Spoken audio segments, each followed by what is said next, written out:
ating mga tiktropa sa kanikat nila mga headline. Ang tanong, tama kaya ang ginawa ni Andrea? Alamin na natin kung may nai-match ka ba? Anong sabi ng balita? Ay! Dalawa! Ay, sayang! Isa na lang! Ay! Dalawa! Vilma. Halika nga, ate. Yes, Halika nga sumama kami dito, ate. Binato ka ng sayote. Sana kinumpleto na yung chapsuy. Para may Sabi na may ulam na kayo. feelings pa eh. Yes, ba? Ano ba kasing ginawa mo? Bakit? Kasi po, namimili po ako sa market, then natipuhan ko yung tindera na pagtanungan. Ngayon, panay ako tanong doon sa paninda niya. Tapos, nung tanong ko yung ganon, ganito, ganyan. Tapos sabi ko, lumingon pa ako sa kabilang tindera. Sabi, nagalit po siya sa akin, binato po niya ako ng sayote. Nakailag ka naman, tinamaan ka. Tinamaan po sa binti tsaka sa likod. Ay, anong ginawa mo noon, ate? Ano ginawa mo, Ate Vilma? Pinulot ko po yung sayote, binalik ko na lang po sa kanya. Pero hindi pa tapon. Binalik mo lang na gano'n. Mabait. Hindi fair. naman pa. At dahil tama si Andrea, meron ka additional cash prize from TikTok Live! Oo, para to sa mga studio tiktropa natin, mag-ingay! Danica.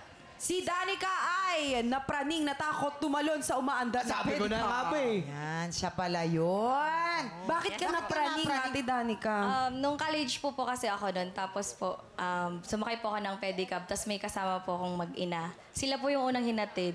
Tapos po, parang yung pedicab driver may masama pong intensyon.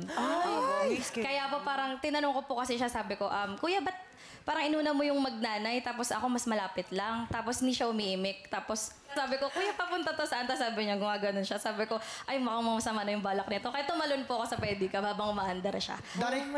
Danica, minsan natatakot na rin ako sa driver ko. Pag sinabi ko, saan tayo pumunta? Baka tumalon din ako. At yung takbo ng pedicab, 250 kilometers per hour. Ang takbo. Pero nakatalon si bakla, ba?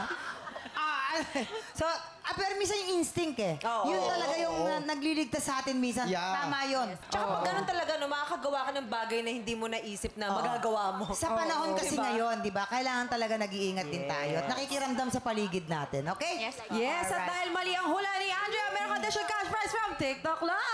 Thank you po. Dito naman tayo kay Joven. Ayan, Joven, samahan come mo here. kami. Kinarir ang contest, pinagtak sila ng jowa. Ba yan, jowa mo? Ano ba yan? Ano ba kasing contest yan? Kailan ba nang sinulid dyan? Ano ba yan? School pageant po siya. Ay, school pageant. Ay, so kuntisero ka sa mga pageant na ganyan-ganyan. Baguhan pa lang. Baguhan pa lang. Okay, So, parang nawala ng time, gano'n? Yung during my pageant journey po kasi, one of the prizes po is scholarship po. So, ini-aim ko po na mag-get yung scholarship since nag-aaral pa po ako. Then, parang nawalan po ako ng time sa kanya. Then, accessible po ako sa mga social media niya. Then, nabasa ko po na parang hindi normal yung mga kachat niya, gano'n. Ay! So, paano mo na-confirm na talagang nagtaksil siya sa'yo? May mga paano umabot doon? May mga late night talks po kasi sila na nagagano. Ay, late night talks. Baka nakikinig sila kay Johnny Midnight. Ang luma. Mamang 1985 pa yung Johnny. Sorry. Alam yun. Johnny Midnight, yung may tubig na gagawin sa radyo. Toning. Nagtotoning. Alam ni Yorme yan, oh. Diba? Pero okay ka na ngayon, Joven? Okay na O po. baka meron ka namang mensahe para sa ex mo? Anong mensahe mo sa kanya? Ano na lang po. Pero okay naman na kayo? Opo. Sige. Hi ka lang Wala sa na kanya. pala eh. Hello, Oo. dahil mag-hi ka lang. Friends na Hello pala eh. po. Keep safe always. Keep safe all. Ay, short